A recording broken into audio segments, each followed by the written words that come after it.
O Ceará está atravessando o 4º ano consecutivo de seca e a previsão para o ano que vem é de pouca chuva.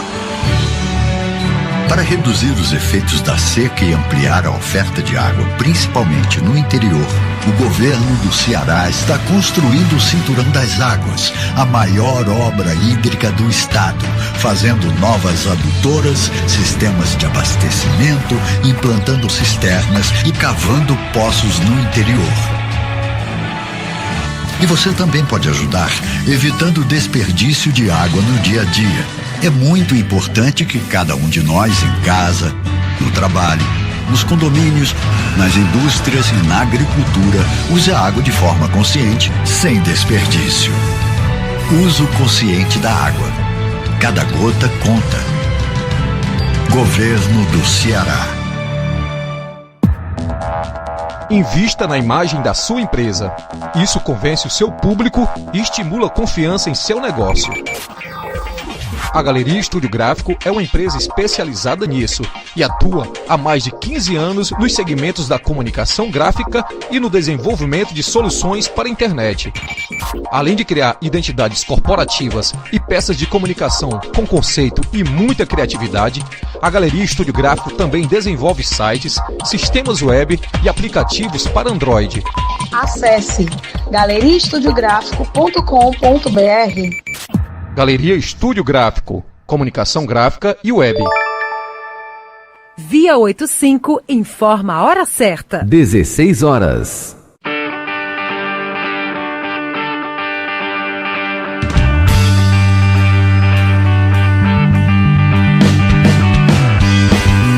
Olá, sejam todos bem-vindos. A gente dá início a partir de agora a mais um programa especial aqui pela sua Via 85 Rádio Web. Hoje, com todas as honras merecidas, eu trago para você um pouco da banda Misofobia, a qual eu faço parte.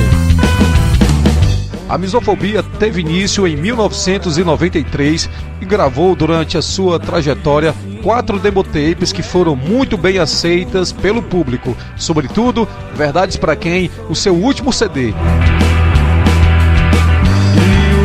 faço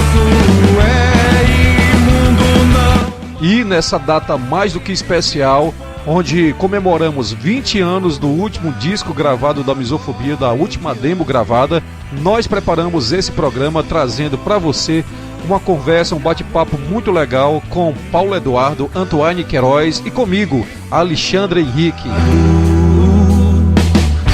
fortalece de novo. A partir de agora, fique ligado, aumenta o volume e curta Misofobia. Não é o que ouço, e sim Via 85 Rádio Web.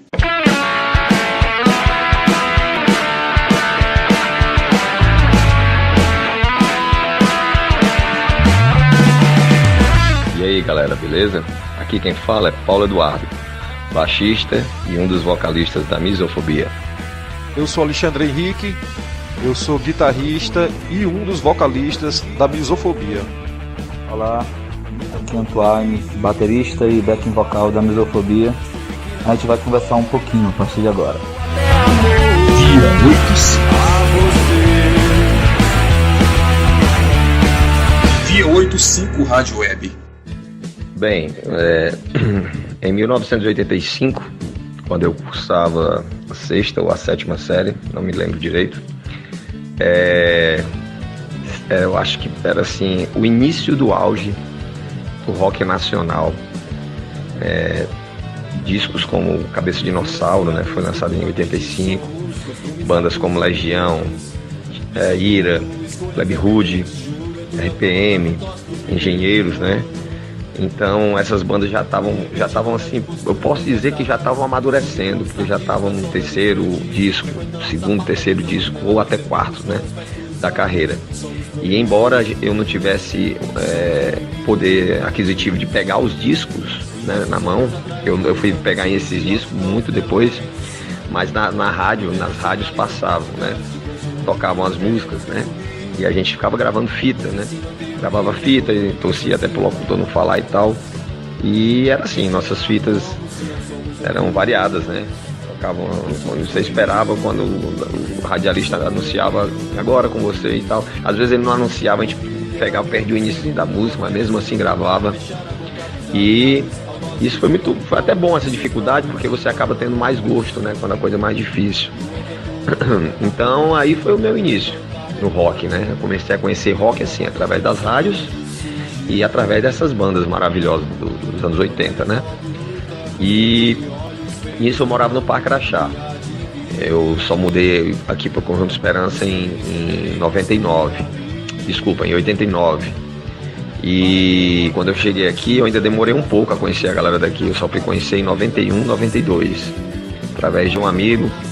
Ele me apresentou o Antoine, me apresentou o Saulo, me apresentou... O Biola era esse meu amigo, me apresentou o Ezequias, e nós formamos a Conexão Clandestina, né? Eu não sei se a gente formou ou a gente continuou, porque já tinha uma estrutura. Essa banda já era com o Saulo, um banda amigo mais dos meninos do que meu, conheci depois. Mas enfim, eu me lembro que a gente formou, teve a Conexão Clandestina, né? E não durou muito, né? Mas mesmo assim, na minha opinião, foi o início do movimento rock aqui no Conjunto Esperança, né? Tinha banda também do Oziel, eu não me lembro o nome agora, mas tinha do outro amigo nosso, que era do Jorge, que era uma banda mais pesada. Mas esse foi o início, né? O início mesmo do rock aqui na periferia, no Conjunto Esperança. Bom, eu acho que música desde cedo fez sentido pra mim.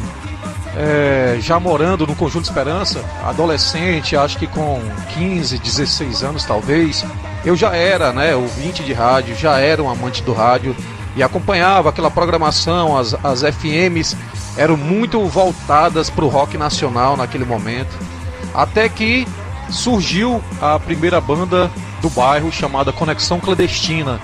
E eu tive a oportunidade em certo momento de ver o ensaio dessa banda ao vivo, e aí foi a primeira vez que eu vi uma banda tocando de verdade, com instrumentos de verdade ao vivo, né? Se eu não me engano, quem estava nessa ocasião era o Antoine. A gente foi num sítio e a banda Conexão Clandestina estava ensaiando nesse local, e foi aí o primeiro contato com uma banda de rock ali. E nesse mesmo período, o meu pai abriu um bar, e nesse bar a gente costumava se encontrar, né? Os amigos se encontravam pra gente passar a manhã ouvindo os LPs das bandas favoritas. A gente já ouvia muito Legião e Raul Seixas e Ramones e muita banda de rock já, até que um dia a gente descobriu que tinha uma banda de rock no Conjunto Esperança. E um amigo nosso chamado Roberto, ele convidou a gente para ver o ensaio. Era a Conexão Clandestina, começando, a primeira banda do bairro. A gente foi assistir num sítio que era atrás da igreja católica. A gente entrando para ver o ensaio e aquela meninada tocando as músicas que a gente gostava. Aquilo foi muito empolgante e mostrou pra gente que dava para fazer também, já que eles eram também muito jovens. A gente tinha uns 14 anos, por aí. E o que a gente pensava que para ser cara de banda, roqueiro, músico, tinha que ser um super ultra, um cara incrível para formar uma banda, a gente pegou corda quando via aquela meninada tocando legal e fazendo rock and roll. Via 85.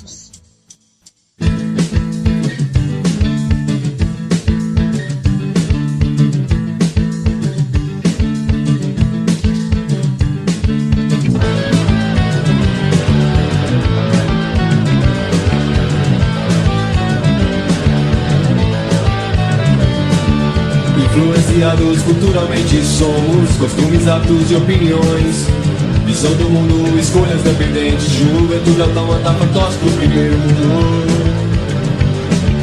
E repetidora de posturas desgastadas, consumidores tardios da sombra dos grandes. Frequentamos a farta mesa, mas nela não sentamos com os pés cruzados. Somos proibidos, somos proibidos. Nossos olhos atraídos, anúncios de outdoor, telões internacionalizam práticas de consumo que não queremos ensinam teorias econômicas sociais. Questionar como se não somos ouvidos, ou somos proibidos, somos proibidos. O terceiro mundo oferece lucro para fechar a boca dos alinhados ao nosso do seu próprio povo e seus próprios irmãos. No entanto, no meu cantar protesto, no meu cantar reclamo, levanto a voz da geração que hoje surge. Bandeiras ao alto, luta constante, olhos feitos no novo que há de vir, nos caminhos que teremos que abrir, para que o amanhã surja pelas mãos dos que hoje nascem para os que ainda vão nascer, ainda vão nascer, ainda vão nascer, ainda vão nascer.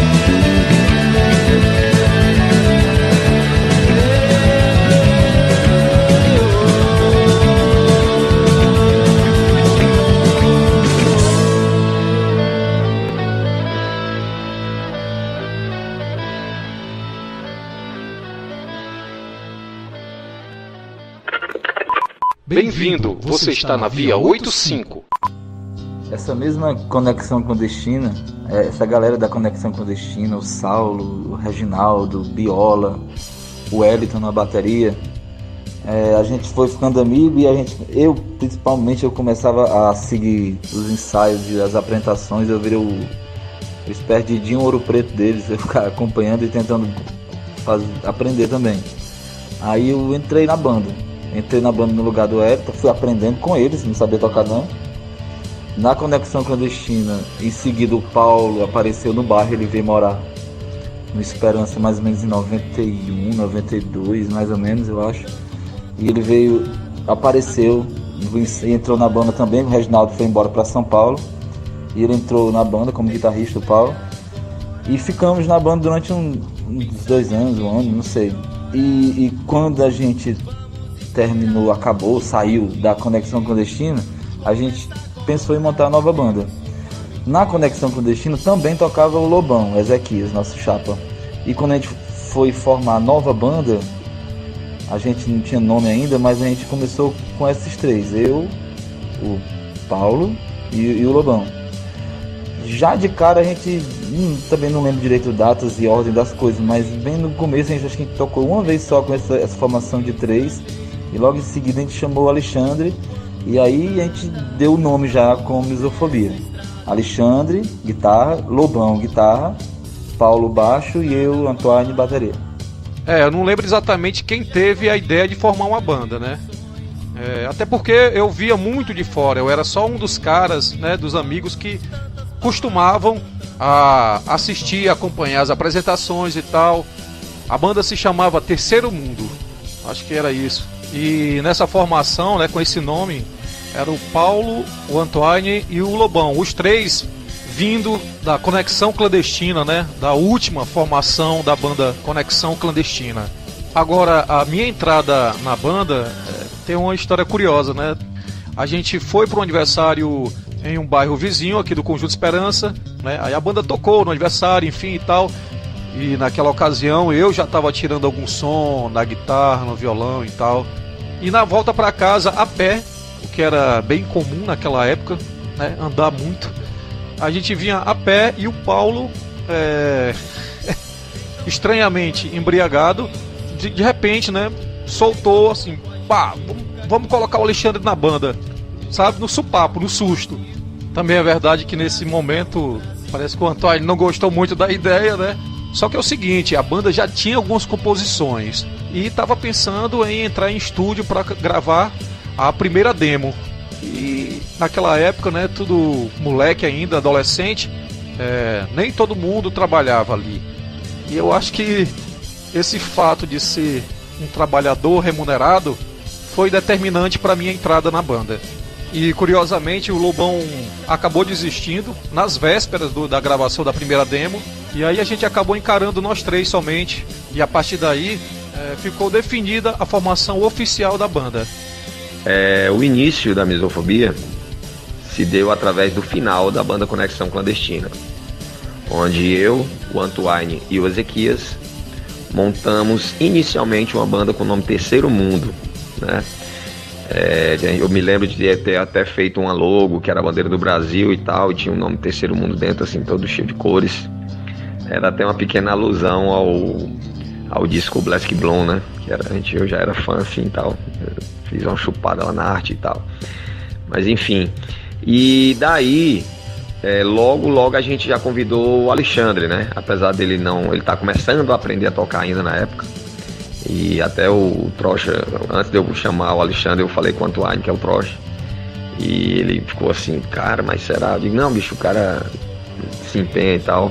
Reza uma lenda aí que foi até por causa que ele trabalhava, era o único que teria dinheiro para bancar as demos e tal, mas não foi isso não, foi tanto não foi isso que o cara manteve-se na formação até original, né, até hoje. Mas enfim, esse foi o início da Misofobia. E em seguida o Ezequias, por ele mesmo, né, decidiu sair e tal. E a formação final ficou eu, o Antoine e o Alexandre. Misofobia. Via 85 Rádio Web.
Bem-vindo, você está na Via 85.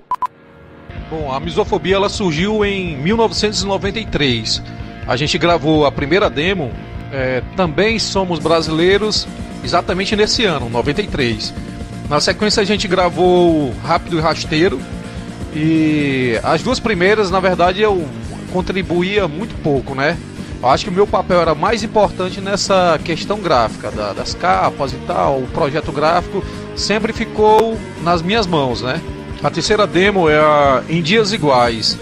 A partir dessa terceira é que eu comecei a contribuir de forma mais intensiva com as composições, né, da banda.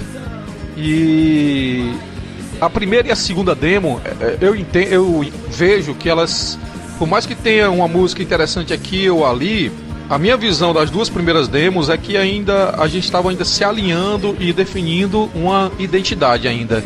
Na terceira demo, Em Dias Iguais, a gente começou, cara, a trabalhar muito mais essa questão de arranjo, concepção da música e back, e estrutura e, sabe, e climas dentro da música, sabe, assim. A gente conseguiu dar uma dinâmica maior nas músicas dessa terceira demo. E aí a quarta, eu acho que ali foi quando a gente realmente acertou, né, uma identidade, né, uma cara. A gente conseguiu estabelecer uma cara para Misofobia. Foi na quarta demo, Verdades Pra Quem. Interessante que a gente gravou as duas primeiras em eu acho que o maior estúdio daquela época aqui em Fortaleza era Pro Áudio. Depois a gente gravou no MV Studio.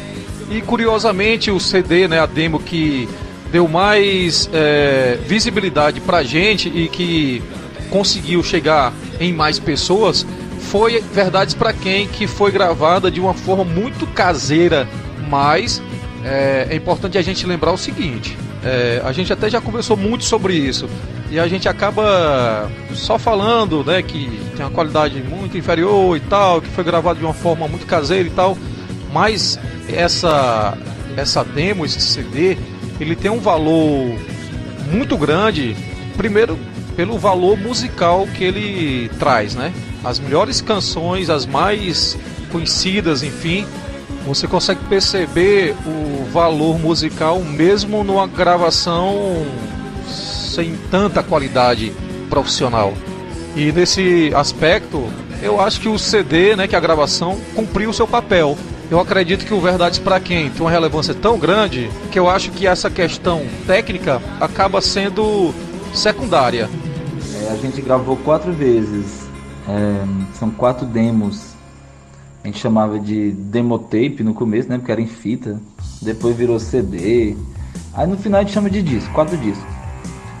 Tem muita história estranha pra contar, tem muita coisa que precisaria de um mês pra gente contar, pra exemplar tudo que a gente fazia. Mas eu vou contar uma pra começar por ordem. A gravação da primeira demo foi assustadora, a gravação. E aí é incrível assim na minha cabeça hoje como a gente era ousado e irresponsável mesmo. Porque a gente entrou no estúdio sem ensaiar, sem saber tocar direito.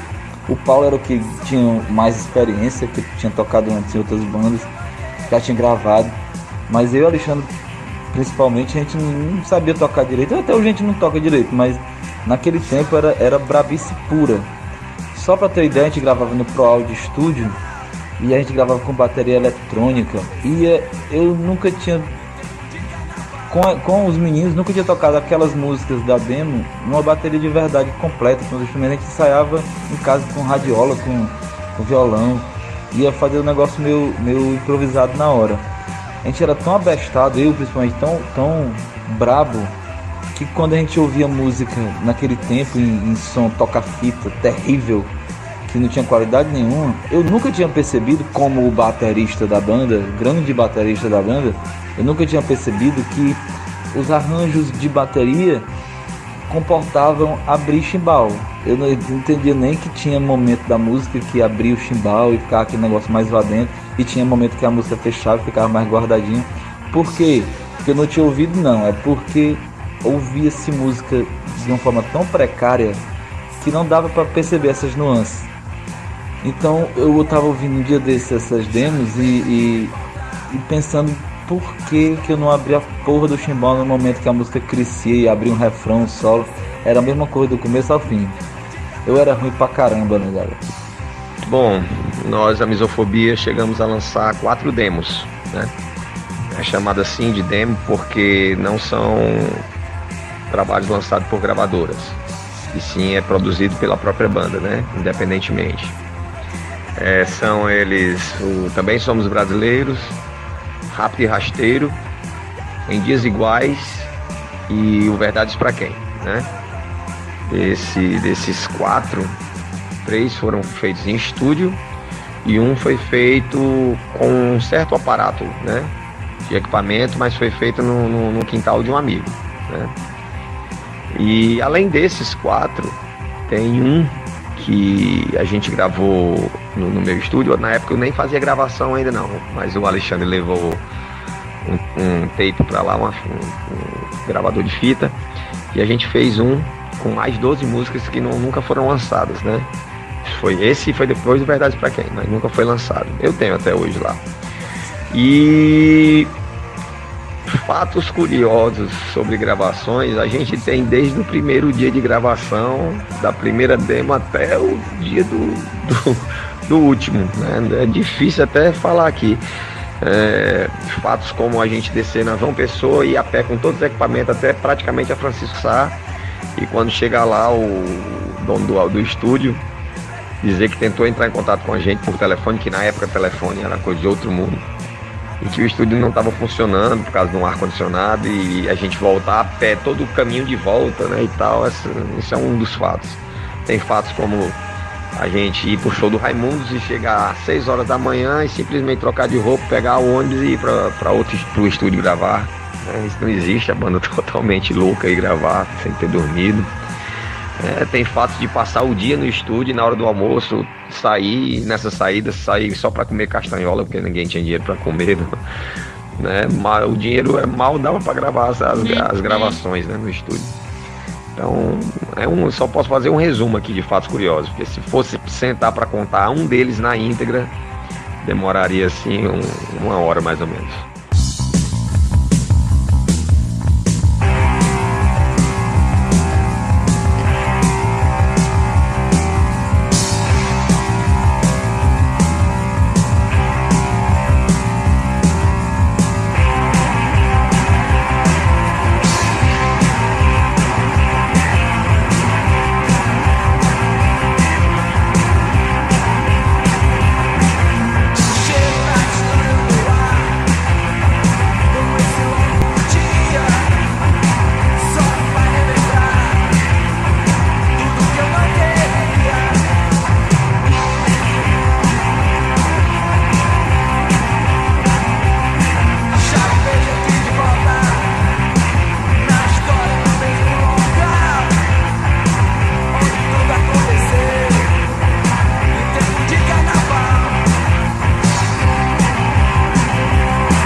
Acesse www.via85.com.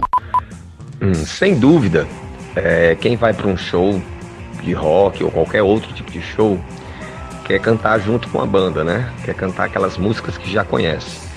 Então, quando você chega num show com a banda autoral, por mais pessoas que conheçam sua música, em uma banda autoral independente, a maioria do público não conhece. Então, essa é um pouco a dificuldade de tocar autoral, né? Quando eu falo isso, eu estou falando da época do início da Misofobia. Não estou falando nada de hoje, que seja menos ou mais difícil, mas eu estou falando da época da Misofobia. E então foi difícil, sim, foi difícil, mas foi coisas de... A gente dava demo para um amigo, o amigo passava para outro amigo, às vezes a gente gravava ensaio, os amigos até furtavam, dizer assim, a fita e passavam para outros e tal.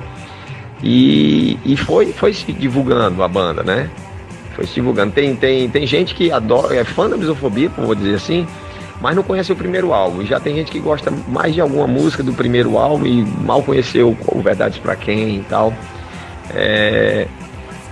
Mas de certa forma foi muito bem aceito. A gente fez um show há 3 anos atrás, 3 anos e pouco atrás, e a banda estava parada há 13 anos e todo mundo cantava junto as músicas, né? Eu sei que é um pouco de egocentrismo dizer isso, que fez parte da história de muitos jovens aqui do Esperança, mas fez mesmo, né? Fez mesmo. E isso pra gente é muito glorificante, né?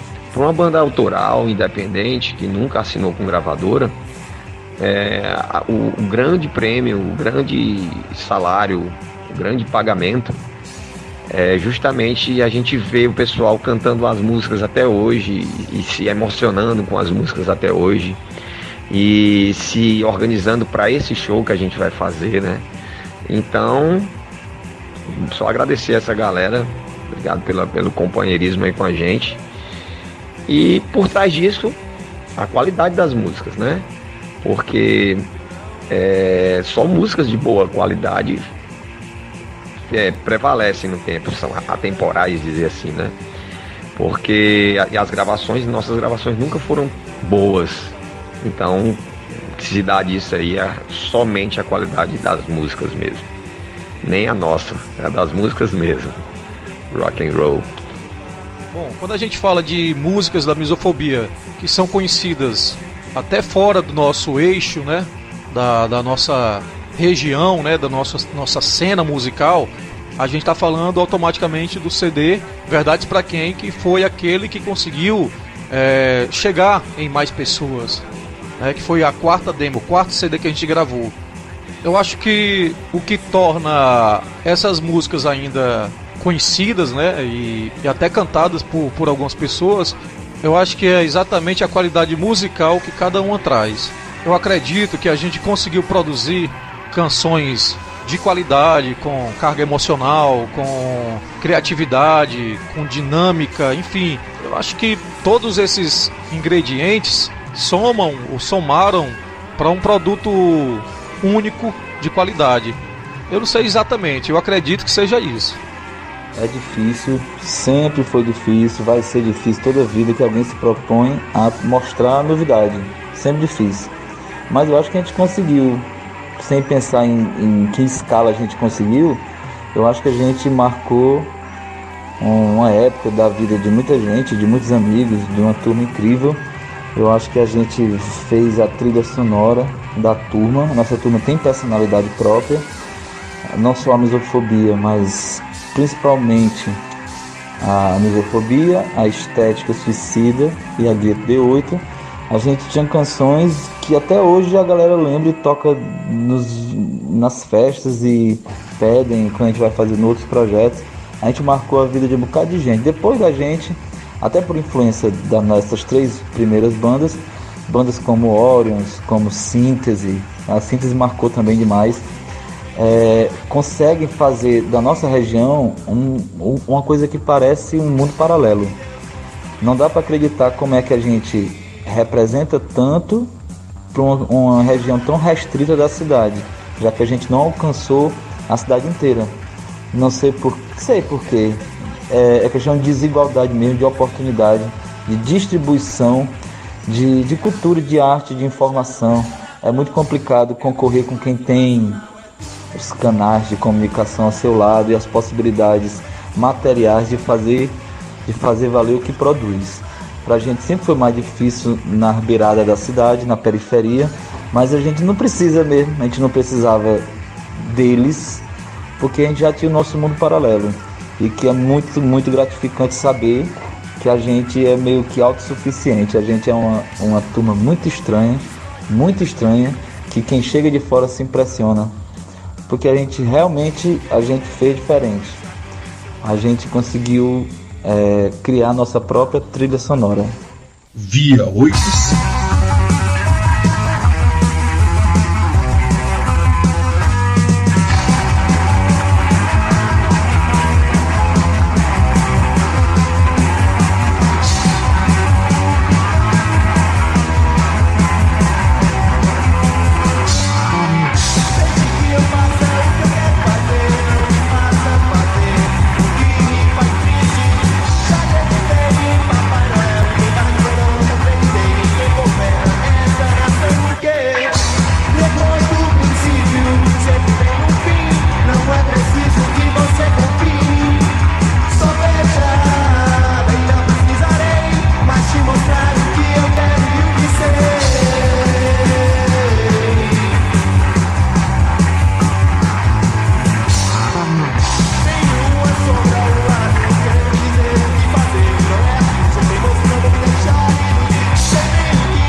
Via 85 Rádio Acho Web. que sim, com pessoas diferentes, mas a situação foi sempre legal. A gente sempre impressionou. Até quando a gente escuta as primeiras demos, que eu particularmente acho distantes demais em qualidade da última, né? Da Verdades Pra Quem.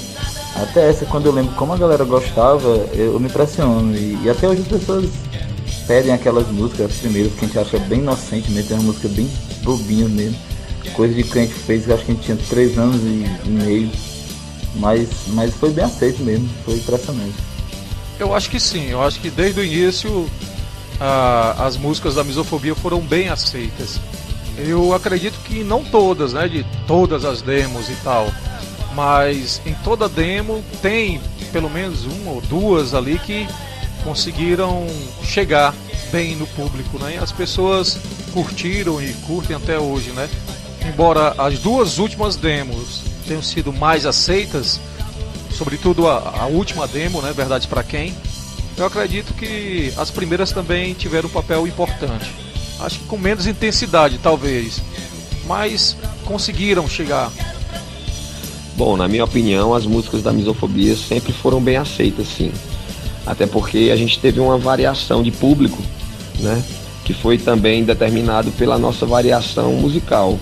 Porque no início a gente levava um som mais cru, mais tosco, mais punk rock, assim. E a galera que gostava mais desse tipo de som já foi logo se identificando. No primeiro e segundo foi mais ou menos assim. Já no terceiro, que já era um pouco mais grunge, e tinha uma pegada punk também, do punk rock, né?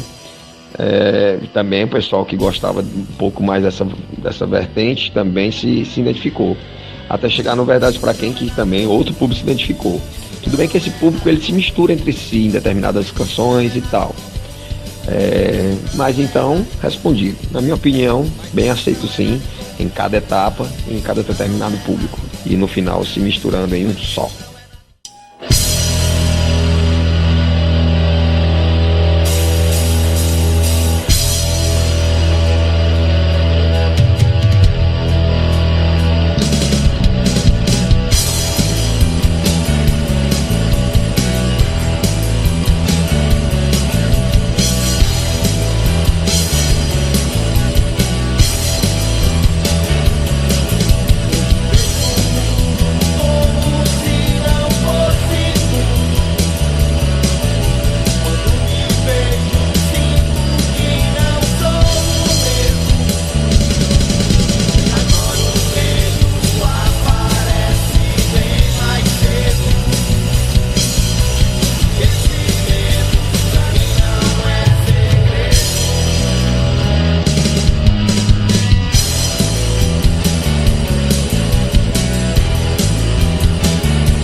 Bem-vindo, você está na Via 85. Acho que a gente teve a primazia de um bocado de coisa, a gente foi atrevido, a gente fez antes de muita gente, a gente mostrou a cara, a gente teve originalidade, acho que a gente influenciou muita gente depois da nossa banda. A gente foi modelo para um bocado de gente que fez muito melhor depois, ou que fez muito diferente, mas a gente teve a primazia da parada. Bom, o papel da misofobia no cenário underground de Fortaleza, eu acho que a gente teve sempre a característica de fazer bem feito, de tentar fazer a parada bem feita, sabe? Eu acho que isso era um diferencial nosso. E eu sinto que muitas bandas começaram depois a se preocupar em fazer também coisas de qualidade. Nossas demos, a gente tomava como parâmetro álbuns de grandes bandas. Nós tínhamos uma filosofia que era o seguinte: se nós tomássemos como parâmetro uma outra demo, automaticamente a gente seria inferior. É como uma cópia, uma xerox. Se você tira uma cópia de um original, você tem aquilo mais próximo do original. Mas se você tira uma cópia da cópia do original, você vai ficar bem mais longe do original, sabe? É uma parada mais ou menos assim. A gente sabendo que sempre vai estar um pouco abaixo daquela referência, a gente preferia então ter a referência mais alta. Era por aí. Então nós tínhamos essa preocupação de tentar produzir de uma forma muito profissional, sabe? Com cuidado. Eu me lembro que as demos, a gente fazia questão de preparar o encarte com conceito, que tivesse alinhado com as músicas, e tinha letras, e sabe, eu sempre fui o encarregado por essa parte gráfica, né? Mas a gente trabalhava muito na hora de montar. Cada um levava para casa e com estilete, manualmente, cortava, colava, dobrava, colocava na caixinha e tal. Tinha um cuidado realmente de fazer algo decente, sabe? Mesmo com toda dificuldade, mesmo de forma muito artesanal, nós conseguimos produzir coisas decentes. Bom, falando assim de uma forma mais abrangente, né? Apesar da Misofobia ser uma banda assim daqui da periferia de Fortaleza, a gente tocou bastante ali pro lado mais central, né? Nós tocamos bastante ali em Parquelândia, tocamos muito em Caloradas. Havia esse intercâmbio das bandas de lá com as bandas daqui, né? Sem que houvesse separação, mas falando assim em questão de distância, né? E nesse ponto a Misofobia teve um papel fundamental de mostrar a periferia, né, para o resto da cidade. E além disso, na própria periferia nós tivemos um papel também fundamental, que foi dar origem a várias bandas aqui. Várias bandas surgiram através da Misofobia. Em que sentido? No sentido de ver que a gente conseguia fazer com nada, né? A gente com nada conseguia fazer as coisas, que a gente conseguia compor músicas legais. Então, às vezes até o nosso público, até fã, vou falar assim, amigos, gente ao nosso redor, formou banda, acreditava que podia formar e formaram bandas. Tem bandas dessas que existem até hoje, né? Que foram formadas influenciadas pela Misofobia. Então, na minha opinião, esse foi o grande papel da Misofobia e o grande legado que a Misofobia vai levar, né? Tenho bastante orgulho disso.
exclusivas, só aqui. Via 85. Bom, na minha opinião, a gente sempre se sentiu uma banda de verdade.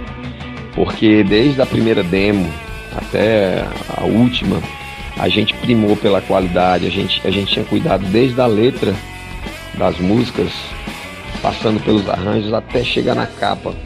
A gente fazia tudo com muito esmero, tudo como se fosse uma coisa que fosse lançada nacionalmente. E o bom também é que essa visão ela se misturava com qualidade do que está fazendo e aquele sonho adolescente, né? De tal. Então, na minha opinião, sim, a Misofobia, desde o início, se viu como banda de verdade.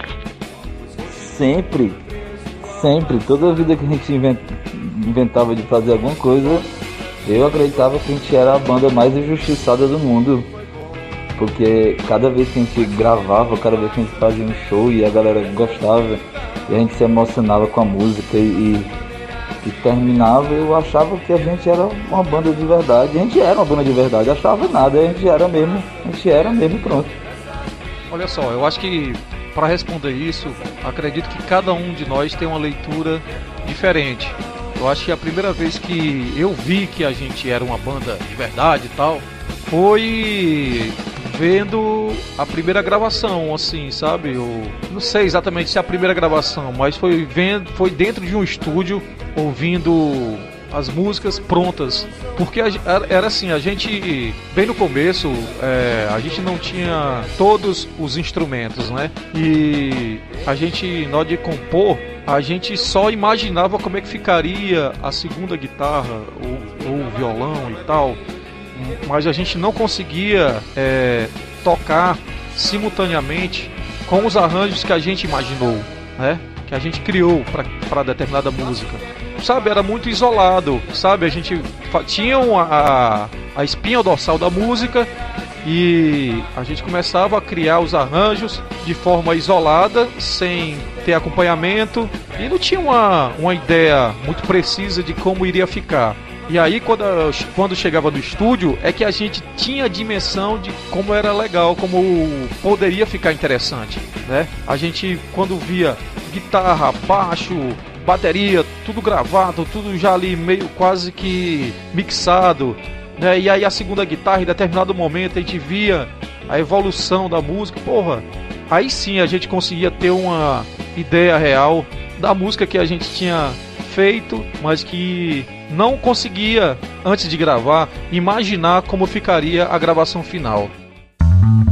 Amanheceu, olha a rua, tanta gente que passa no mesmo lugar. Forte bem mais do que a tua, é minha fé de um dia poder estar.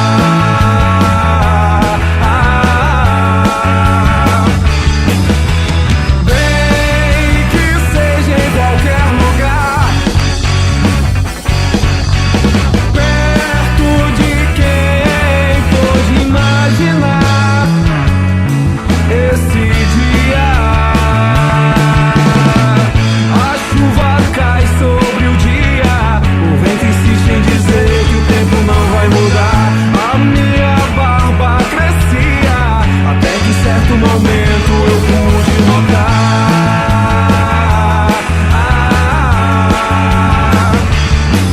E vi no espelho tudo mudar. Vi que eu também posso errar, que você pode errar.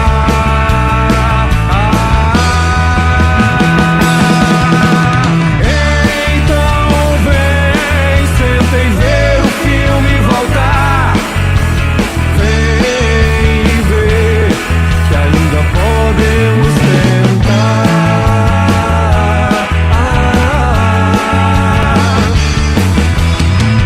Amanheceu, olha a rua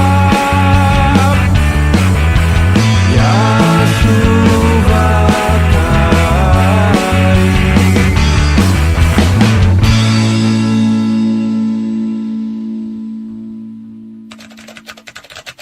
Acesse www.via85.com. Bom, se a gente for criar aqui um comparativo do cenário musical de hoje com aquele cenário da misofobia, né? Aquele cenário onde a misofobia estava inserida, é totalmente diferente. As oportunidades hoje são bem maiores, né? Na nossa época, né? Na época da misofobia, era tudo muito mais complicado, tudo mais difícil você ter acesso, né?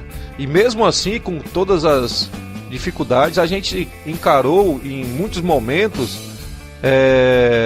caminhos que pudessem nos ajudar, né, a alavancar, né, enfim, aquilo que toda banda quer, né, acontecer.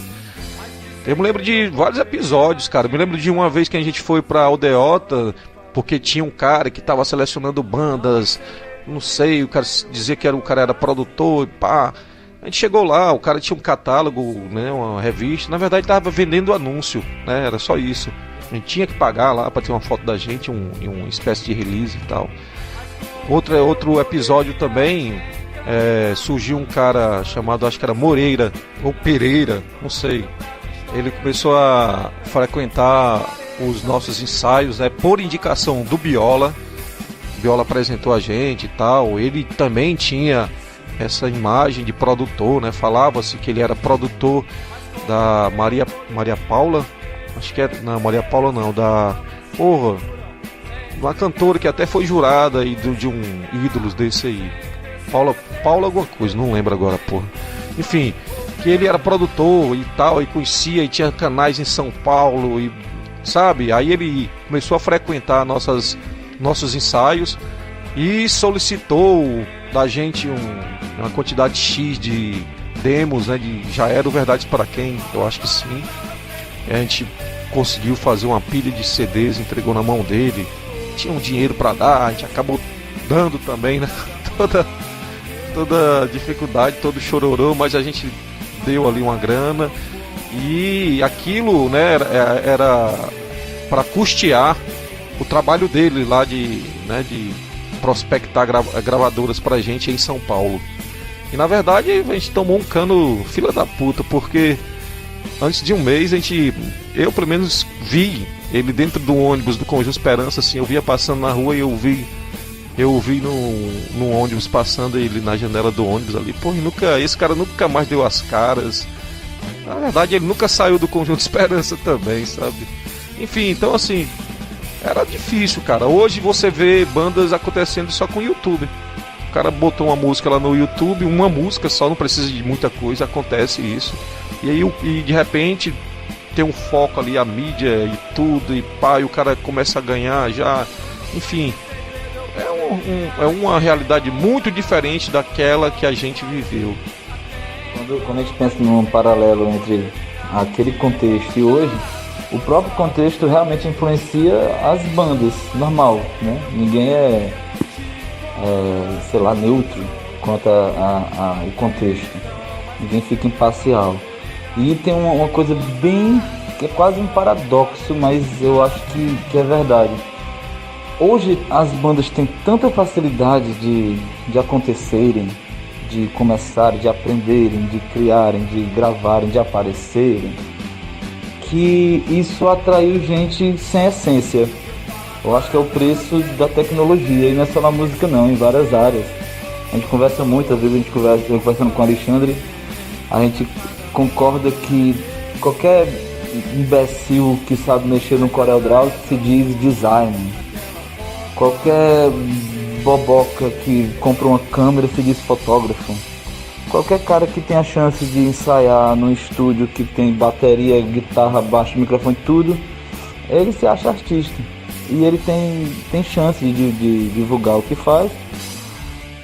É tão fácil que democratizou, é bom democratizar, mas a gente dando voz para todo mundo com facilidade, é difícil achar quem realmente tem essência. Então acho que um dos diferenciais é isso. Tem muita coisa ruim hoje em dia, que ganha status de coisa boa, e tem muita coisa boa que a gente não consegue ver porque tem muita coisa. Existe uma grande diferença entre o cenário atual e o cenário da época da misofobia, em relação à música autoral independente aqui em Fortaleza. Eu vou traçar 2 pontos. O Primeiro, a qualidade musical. A qualidade musical, sem dúvida, evoluiu, porque as informações chegam mais rápidas, né? Na nossa época, para você ter uma ideia, tinha músicas que a Misofobia fazia algum cover que as pessoas pensavam que eram da Misofobia. Então hoje não, hoje todo mundo tem acesso a tudo, informação. Os jovens hoje tocam bem mais do que os jovens que tocavam naquela época, né? Então nós temos uma qualidade técnica bem melhor de músicos, né? E outra coisa, condições de tocar, condições de gravar. Na nossa época o estúdio era em dólar, né? Só existia praticamente um. Depois surgiu dois, né? Hoje em dia existe um estúdio em cada ponto da cidade, com preços acessíveis. E equipamentos cada vez mais com preço acessível, embora ainda seja caro, mas na nossa época era impossível de comprar, hoje só é caro. O lado ruim disso é que às vezes a facilidade faz com que as coisas sejam um pouco mais descartáveis, sabe? A gente na nossa época, para fazer um show, a gente tinha que levar as coisas num carrinho de mão, a gente chegava na hora de tocar, tudo bronzeado do sol e a garganta ruim de ter pego o sol o dia inteiro levando as coisas de péssima qualidade, né? Mas por trás disso, a vontade só crescia de tocar e de fazer música. Quando se tem muita facilidade, essa é a minha opinião, tá? Às vezes algumas bandas levam pro lado do descartável, entendeu? Foi tão fácil, como diz o Raul, foi tão fácil me conseguir, agora eu me pergunto, e daí? Quer dizer, existem esses dois pontos. A facilidade ajuda em muito, mas cabe à banda e aos integrantes ter a coerência de usar a facilidade como para fazer melhor, e não como um lado descartável que foi fácil, né? Eu acho que é isso. Via 85.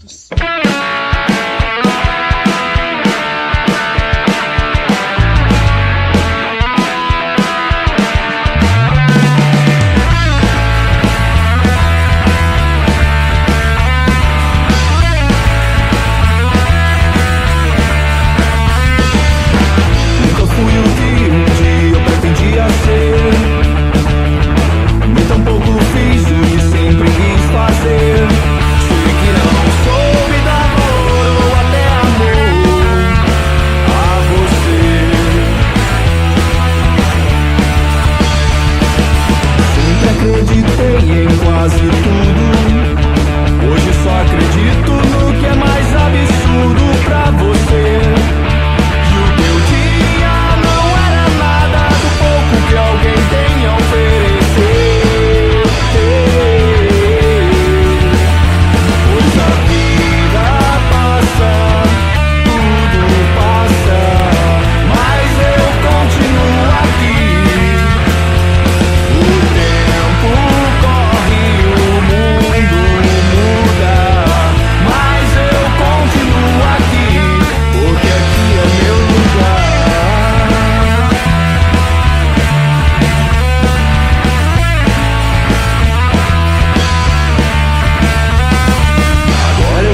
Via 85. Bem, sobre essa questão da misofobia não ter decolado, ou ter tido uma carreira nacional e tal, eu acho muito relativo, eu não tenho nem o que dizer, porque eu não tenho nem parâmetros comparativos para isso, né?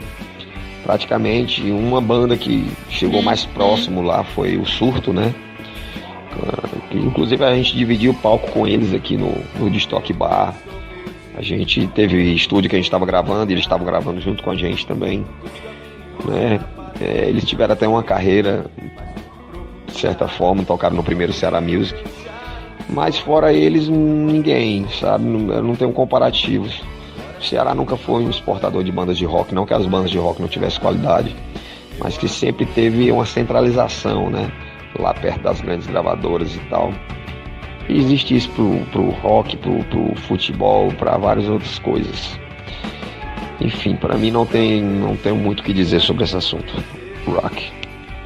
Acabou que eu já respondi lá numa pergunta lá no começo sobre isso. Sem querer eu respondi falando que as condições desiguais, né, em favor de quem manipula melhor as condições de produção. Porém, isso é um fator externo. Também tem fatores internos que foram responsáveis por a gente não decolar, como se diz, né? Acho que a gente nunca se organizou tanto mesmo. A gente fez muita coisa invocada para nossas condições, mas a gente nunca tentou um nível de dedicação, sabe, que se exige disso. Acho que teve momentos que a gente furava as coisas, a gente foi cansando e eu acho que a gente tem culpa também. A gente podia ter se dedicado mais. Eu acho que a gente vacilou também. Então tem esses fatores externos, né? E tem os fatores nossos mesmo, que são responsabilidades nossas. Cara, essa é uma questão muito delicada, viu? Complicado de responder. Não sei, para uma banda acontecer depende de tantos fatores, cara.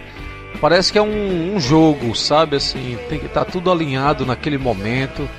A gente vivia de forma muito isolada, a gente vivia muito no universo underground. Então, sinceramente, eu não sei explicar muito não. Cara, de qualquer forma, eu acho que a misofobia fez muita coisa no universo de muitas pessoas, seguramente, cara. Talvez de uma forma mais íntima, mas ela impactou sim.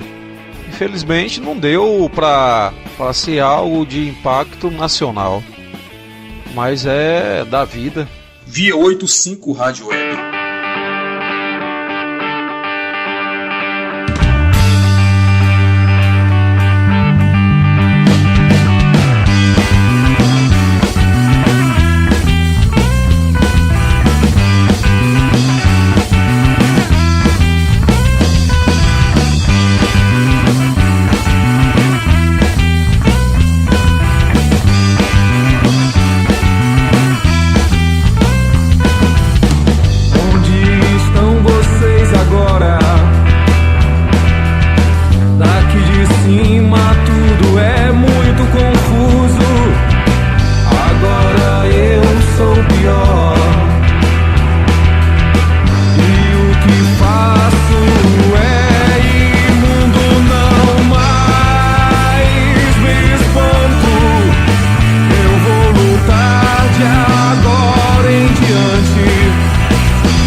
Confessa o teu desejo.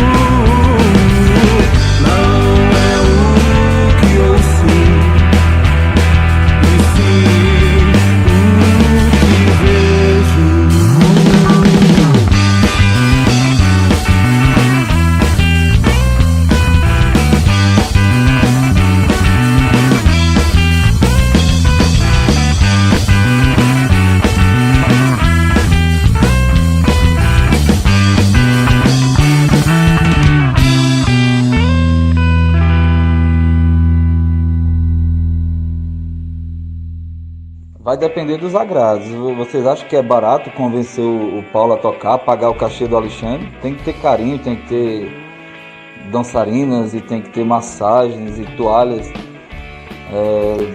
Dependendo dos agrados, a galera vai tocando. Cara, eu acho que tem um futuro diferente. Quando a banda atuava, era uma banda atuante, o futuro era sabe? Eu acho que deve ter sim um futuro disponível, pelo menos. Não sei se será utilizado, né? O mais determinante ainda é a aceitação das pessoas pelas músicas da misofobia. Eu acho que isso aí é determinante e o mais importante. O tempo muda, cara, e o mais relevante disso tudo e que pode determinar um possível futuro são as músicas. Se elas estão aí, se elas ainda são aceitas, se elas ainda têm relevância, então tem futuro. Eita porra, se há um futuro pra misofobia. Cara, um futuro assim, que as músicas estão aí, né? Tanto é que a gente parou em 2001 e fizemos um show em 2015 e vamos fazer esse show agora 20 anos depois, né? Da última demo, Verdades Pra Quem. E... não, cara, na verdade nós estamos fazendo esse show pelo dinheiro. Cara, o futuro é esse. As músicas, o legado que ficou... Eu vejo filho de amigo meu que era fã da misofobia, o filho dele curte misofobia, né? Acho que isso já é um futuro bem legal. Agora, pra banda, entre nós integrantes, aí eu não sei dizer não. Cada um tem que dizer por si, eu não sei. A gente não tem mais aquela idade, né? E a própria vida adulta do trabalho, cada um tem seu trabalho diferente. Questão de tempo, horários, os horários às vezes nunca batem da gente, né? Até pra gente ensaiar pra esse show, teve esses contrapontos de horário. Então, o futuro é isso aí. Vamos assistir e ouvir esse show que vai ser massa. E rock and roll. Valeu. Via 85.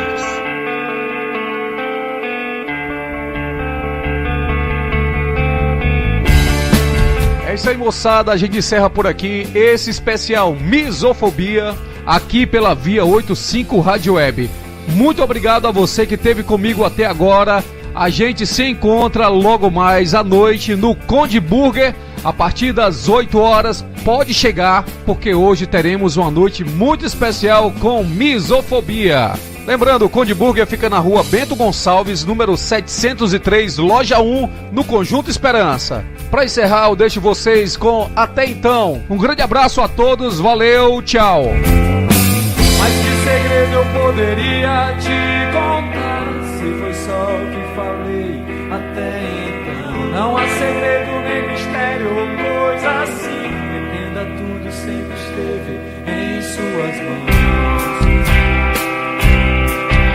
aqui,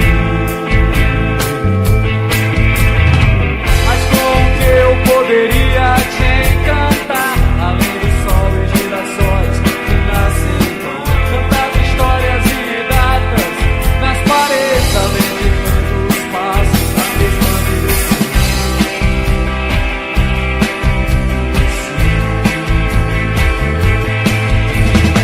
Mas como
Agora você vai ouvir nossa web rádio também em sua caminhada, no ônibus e até em seu carro. Isso mesmo, basta instalar o aplicativo Radiosnet em seu celular ou tablet. É de graça. O Radiosnet é o mais leve e rápido aplicativo para se ouvir rádios online e está disponível para Android e iOS no site radiosnet.com.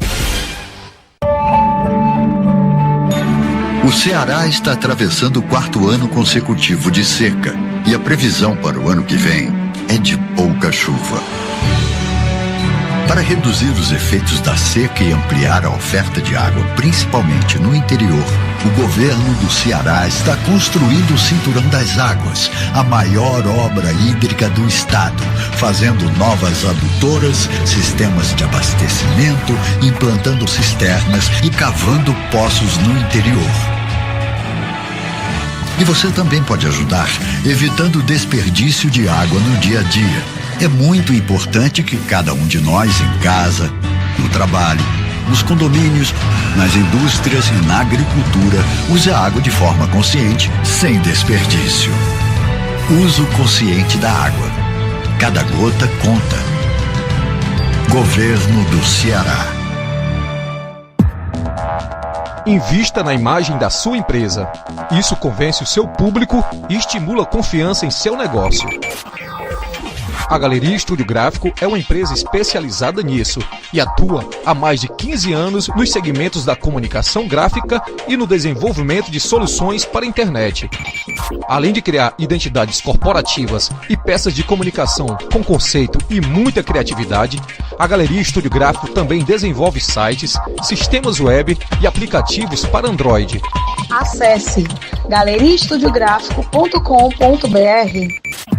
Galeria Estúdio Gráfico, comunicação gráfica e web.